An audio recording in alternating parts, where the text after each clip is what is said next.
So, welcome to this session about websites. Websites are really one of the most versatile tools that you can use as an instructional device. They are easily accessible, they're easy to create these days due to the wonderful world of Web 2.0. And students can create them, teachers can create them. You can have multiple purposes for websites, and really you can incorporate a lot of universal design for learning principles, as well as adhering to many of the net standards. So we're going to start off talking about website design. And although websites can be created very easily by using a template kind of a situation, it's really important not to rush or to minimize your planning, because in the long run, if you rush your planning, you're going to end up actually taking more time because you'll have to go back and try to redo and make things fit in a new way. So one really important thing to consider before you ever start putting anything onto a site is, what is the purpose for this site? Is this focused for students? Is this something that is going to be primarily a communication tool for parents? Do you want to share information? Do you want people to have any input in what's happening on the website? So think about it carefully. Think about what you want it to look like. Consider that you want this to be student focused, I'm assuming, if you're an educator. You also want your website to have a component for inquiry-based learning. Remember, this is a Web 2.0 tool, and so teachers as well and students can really use this tool to be able to explore in so many different ways. You can put links and documents and all kinds of resources there for students. So really consider how you could make an inquiry-based learning opportunity. So thinking about all of those things, it really is not a bad idea to create a storyboard and just to kind of plot out what you'd like your website to look like and what you'd like it to include. So here are some considerations as you're doing your planning.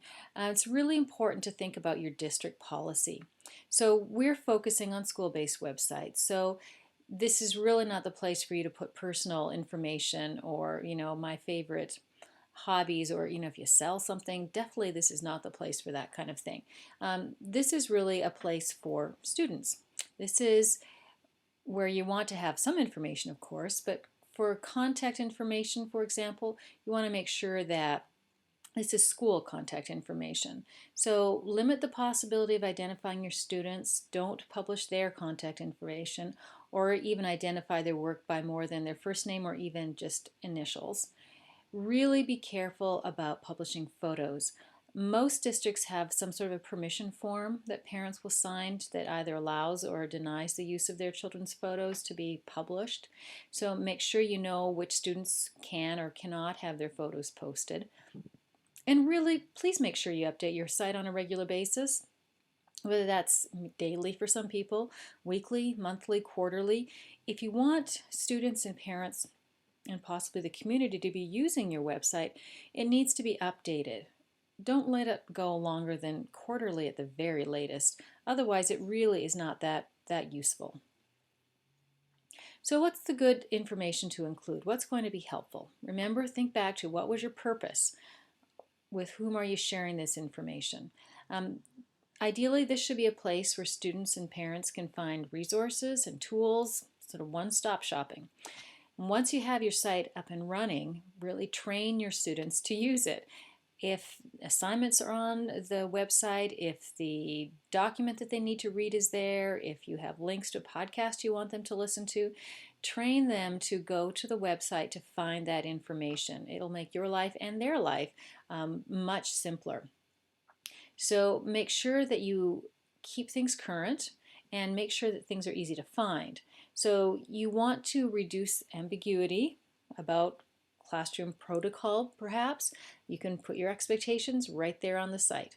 It's also a wonderful place to showcase student work, again, being careful of how you identify the students, but this is a great place where you can post student work rather than just, the bulletin board in your classroom or even in the hall of your building. This is, a digital bulletin board. This could be read and looked at by people all over the world if you so choose to have that kind of access for people. But think about the potential and the possibilities of what your website could be used for. So let's start thinking about kind of the nuts and bolts of how you create a website. So navigation is really critical. I'm sure you've all gone to sites where you click and then you click and then you click and you get to some place you don't know how you got there. You can't get back to where you started. So think very carefully about your navigation. This goes back to that storyboarding piece. What kind of categories do you want to have on your website? You want this to be helpful. You want this to be something that students, parents, other staff were going to want to use. You don't want them getting frustrated by trying to figure out what they need to do. So it's important to minimize the number of clicks that it takes to get anywhere. One rule of thumb is the 3-click rule.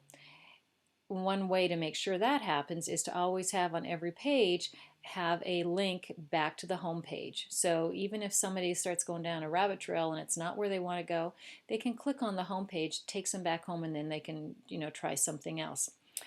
Think about setting tabs. We'll look at some examples across the top or down the side so that it's obvious and easy for people to get to where they need to be. It's really helpful if you keep it to one subject per page. People do not like to scroll down to try to find what they want. It needs to be there, easily accessible.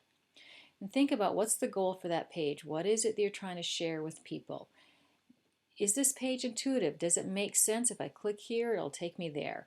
Just keep it simple, keep it minimal. So again, as we're thinking about creating a website and the design, you want it to load pretty quickly. People don't want to sit around and wait for something to go make a cup of coffee and come back later. Keep it simple. Graphics, photos, images are wonderful, but if there's too many of them, it gets too cluttered and it sort of messes up your navigation. So minimize them and make sure you use ones that just are really critical. Unless, of course, you have a page that is just a photo album, and then, of course, that's different.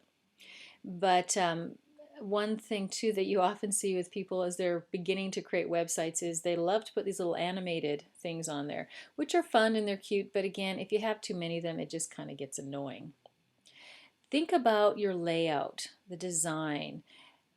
Remember, you want your eye drawn to the important components and features of a page. Use different sizes of fonts and colors that will help that to happen. Don't, just as with any good design, don't use too many different fonts. Don't use all caps. Think about the contrast of colors on a page. Limit it though to 2 or 3 colors. Think about that color wheel, complementary colors, colors that go together or that provide some contrast, but not too much. If you have 8 or 10 different colors on a page, your eye is just distracted too much and it's really hard to focus. So think about contrast, but also make sure that it makes sense and it's pleasing. One really smart thing to do is to look at it yourself. You may love it. Have a couple of other people give their input because you know where things are supposed to go and how it's supposed to be, what it should be doing, but somebody else might not. And so if they take a look at it, they could probably give you a more objective opinion. So be consistent as the pages go by through your website. Be consistent in how they look and how they feel and how the navigation is set up. So bottom line, be clear about your purpose. What is it that this website is designed to do? That should be your guiding method, guiding message all the way through your website. And make it positive, make it interesting, and make it easy to use. So let's take a look at an example of a poorly designed website. And I'm sure as you look at this, you can see all kinds of issues. So just some obvious ones. There's way too many colors on this page. The organization is hard to determine. Fonts, there's those all caps, the red with the black background, which you would think would be a great contrast, but it really is difficult to read actually. Not really sure what the focus is of this or the point of it or what I'm supposed to learn. Not really user-friendly. I'm going to guess it has something to do with the 60s because what looks the most like a title, because it's at the top of the page, says 60s in it. Cool colors, but perhaps it would have been better to have just pulled, one or two of those colors out and repeated them throughout the page. You can't tell, but the little picture there on the left is actually animated, so it goes through a little loop and comes back again, and which is just actually rather distracting. So too much going on.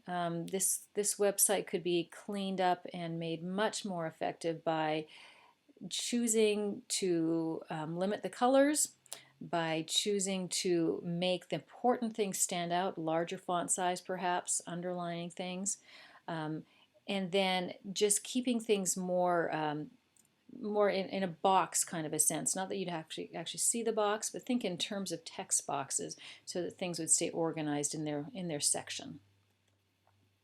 So here's another example of a poor design, which I'm sure just glancing at it, when you first look at it, do you even know what this is about? So if we look around, oh, there it is at the top. George Hutchins is running for U.S. Congress, or was at one point.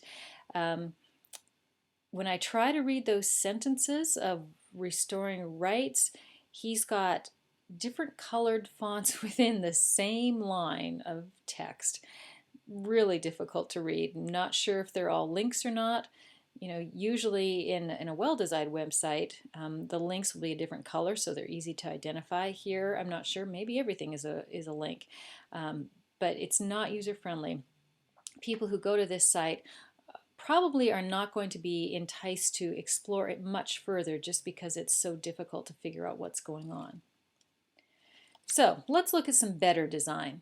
Much cleaner. Notice how there are very few colors. They have nice contrast, however. It's great having a picture right up front. It's happy, it's positive, gives you a good vibe for this website. On the right-hand side, nice big buttons, so to speak, for navigation. So for students, teachers, and parents, it's easy to find which grade level you want to look at. Across the top, we've got nice tabs so that if I am a parent, I'll know exactly where to go. The gallery is a great option on this site. It takes you to pictures of kids at their school. So much cleaner, much more user-friendly. If I'm trying to find something, I will probably be able to. This is an example of a teacher's website. As you can tell, the way he's organized this particular website is by the classes that he teaches. So across the top, chemistry, biology, he's got his grades where you can check those out. It's nice and clean. This website was created from a template, so it was a drag and drop kind of thing where there was a photo box and you just dropped a photo in. Gives you a little bit of information on this page. Notice how the font sizes change. Some are more bolded than others so that it's easy to be able to figure out where you're going and what you need to find out. Obviously, this page is set up for students. So let's take a look now at actually creating a website. Because of the options with Web 2.0, there are lots and lots of free options for creating a website. So if you go online and you Google free website creation or make a free website, you will come up with all kinds of options. And they're essentially the same idea in that they will give you a pre-made template, which is wonderful if you're happy with going with somebody else's, essentially their design. You put your own content in, but you are limited by the template that's created. However, on the other hand, it's really easy to use. You don't need to know HTML or any kind of code. You just upload files the same way that you essentially do when you're doing an email attachment. So those are, the pros and the cons. For most of us, the pros outweigh the cons because we really either don't have the time or the interest necessarily in learning code so that we could create our own website. So we're going to take a look at 3 different options: Google Sites, Weebly, and Yola. This is Google Sites, and you will need a Google account in order to access this particular option. So once you've created a Google account, go to sites.google.com, and then you'll click on that create button at the top of the page. and then it's going to walk you through the steps to take to create a website. So the first thing you do is you select a template to use. So there's a few of them listed on this page, and then there's a browse the gallery for more. They've got, I don't even know how many different kinds of templates available, but there are lots and lots of them. Then it'll take you to the next step, which is to name your site. So remember when you were planning ahead, thinking about what will this site be called? You know, is it going to be called Mrs. Smith's Classroom or Chem 101? Or make it something memorable. Make it something that's easy to type in. You don't want something that's super long, or it's going to be difficult for people to access it. Well, there's a couple of aspects to having a Google site. One is that Google's been around for a long time and probably will be for a long time, so it's a site that is fairly robust, and don't really need to worry about it disappearing, because that's one of the things about Web 2.0 tools to take into consideration. Something that's brand new could have a lot of bugs on it, and you never know how long it's going to be there. Google's been around for a while. They've got a great reputation. They've got good troubleshooting and tutorials to help you figure things out. So again, also if school districts want to use Google Apps for their district, you can set it up so that it's run through your district servers, and you can put your own levels of protection on it. So that is something to consider. The other thing is, once you're in a Google site, your email, your documents, your calendar, everything's accessible and it's all connected. So that's something else to consider if this would be a tool that you'd want to consider. So this is Yola. Yola is a free site as well. You find it at yola.com. Yola it has more of a business orientation to it. So again, it's going to have a slightly different look and feel to it. Not that much. You can easily adapt it to make it work for whatever situation you want. It's free to a certain level. And then if you want to have your own domain name or things like that, then you can pay a small monthly fee for them. The last one we're going to look at is called Weebly. Weebly is really focused on education, and your free subscription will include 40 student accounts as well, which is kind of nice, because what that means is that students can create their accounts and their websites right within your domain, so that they're more protected and they're password protected. Weebly also has a blog feature, so you can incorporate that into your site. And really important piece here is that there aren't any ads on your site. So on this first page, if you look at the features button at the top of the page and read through that, it'll give you all the features of the education option. If you click on support, it's going to take you to something like this, which is the tutorials that are available. So there's a beginner's guide, which just walks you through step by step of how to set up your website. Then if you have other questions later on about adding video or audio, you forgot how to do it, these tutorials will help you figure that out. So the beginner's guide is really the place to start.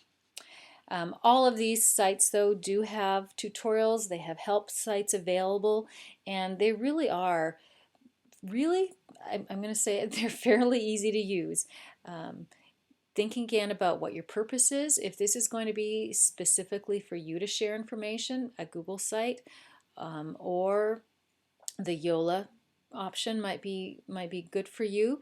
If you want your students to have their own websites, which is a wonderful way to incorporate some of those NETS standards, so having students be able to create their own site, having them do some collaboration, wonderful way to do that, then perhaps Weebly might be a good choice for you.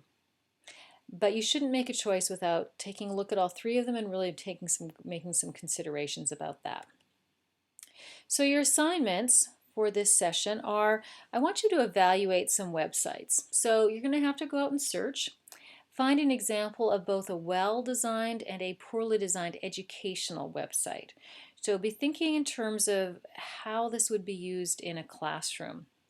Because what I want you to do is to be able to think about the kind of qualities and characteristics that are going to be important for you as you create a website and use that in your instruction. So after you find a couple of websites, evaluate their design. And as you're evaluating, reference those Universal Design for Learning principles as well as the NETs, and then record your observations. The second thing is I'd like you to actually create a website. So choose Weebly, Google Sites, or Yola. Um, Again, it's really up to you. They're all fairly easy, simple to use.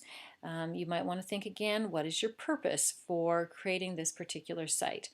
And that might help you to decide. But do take some time to watch the tutorials that go with each of these different options, and that should help you to figure out what it is you want to do. So websites, again, are an amazing tool. They're simple to use, they are so effective at communicating, and they're a wonderful way to be able to um, communicate with people, but also to have them know what's going on and to be able to post and to keep information really accessible for the people that you are dealing with.